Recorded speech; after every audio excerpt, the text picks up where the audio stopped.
Moisissure, absence de chauffage, environ 600 000 logements sont indécents en France. La moisissure qui s'incruste. La pénurie de logements a poussé les Français à louer des appartements insalubres, loués par ce qu'on appelle des marchands de sommeil. Qui sont ces Français prêts à tout pour se loger? Comment les marchands de sommeil arrivent-ils à nous faire tomber dans leur filet? Nous avons voulu voir l'état du logement en France et notre enquête démarre à Paris.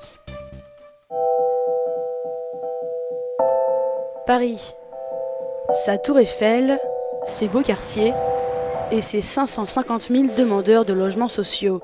Une aubaine pour les marchands de sommeil, ces propriétaires malhonnêtes qui n'hésitent pas à louer des logements insalubres ou illégaux à des prix élevés. Notre journaliste s'est faite passer pour une étudiante à la recherche d'un logement.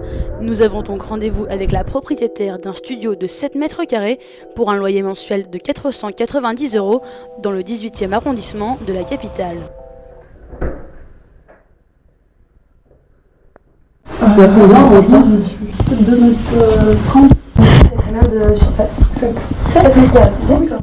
Selon le décret du 30 janvier 2002, un logement est jugé décent s'il fait plus de 9 mètres carrés ou s'il a un volume d'au moins 20 mètres cubes. Or, avec une surface de 7 mètres carrés seulement et une hauteur de 2,30 mètres, ni la superficie ni le volume sont dans la norme. Le logement n'est donc pas décent et ça n'a pas l'air d'inquiéter sa propriétaire. Mais c'est légal. Ah oui, c'est légal, oui. Il n'y a pas de problème de légalité. Non, au niveau de ça, j'ai regardé quand même. Nous remarquons aussi l'absence illégale de chauffage intérieur. La visite se termine par les toilettes communes de l'étage. Leur état nous a laissés sans voix. Si certains se logent dans des petits appartements loués à des prix exorbitants, d'autres sont logés pour moins cher mais font face à d'autres difficultés. Beauvais, à 1 heure de Paris, une ville calme de 55 000 habitants. Pourtant, parmi eux, un homme est bien décidé à créer le scandale. Depuis 1 an, Hervé vit dans un taudis. Il s'en contentait jusqu'au jour où il a eu une mauvaise surprise en rentrant chez lui. J'allume les lumières, j'entends des étincelles et je vois cette plaque, parce que la lumière n'était pas allumée complètement. Et je vois cette plaque-là tomber carrément en travers comme ça. Donc pour pouvoir passer, j'ai été obligé de casser la plaque. Et tout de suite, plaque de quoi? La plaque de placo là, qui était tombée. Donc il n'y a pas que celle-là, elles sont toutes tombées celles-là. En France, vous êtes près de 4 millions comme Hervé à être mal logé.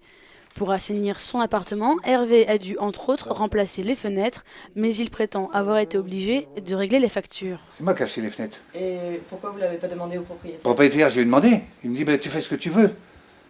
Et c'est pas moi qui paye. Voilà la réponse. C'est vraiment un marchand de sommeil. Malgré cette indécence, il a décidé de rester pour dénoncer les pratiques de son propriétaire qu'il estime frauduleuses. Je ne veux pas lâcher l'affaire, parce que là, ça a été trop loin, il se fout trop de moi. Pourquoi? Parce qu'il m'avait promis de faire les travaux, vous voyez, ça devait être fini pour aujourd'hui. Excédé, Hervé décide de nous montrer l'état de vétusté de la toiture. Rien n'est aux normes. Ça, c'est des tôles en fibrociment en amiante, donc c'est interdit maintenant.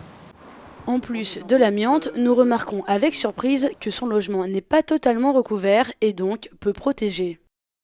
Ça, c'est votre plafond. Ça, c'est mon plafond au-dessus de la chambre.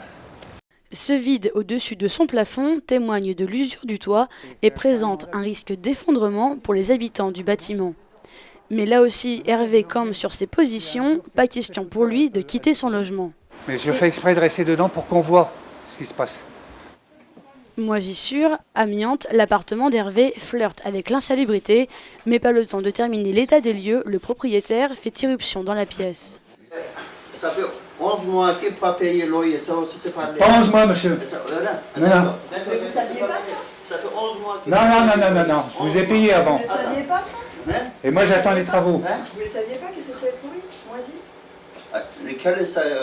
moi, Non, ça moisit depuis l'inondation. Moi, qui c'est la propriété? Et les menaces que vous m'avez faites. Moi? C'est Oui. mon ex, moi? Oui, tu m'as attrapé par la chemise. Moi, mon ex. Oui. Ça va aller loin. Il y a des jours, je me mettrais bien une balle dans la tête. Quand vous voyez les gens, comment ils sont faux.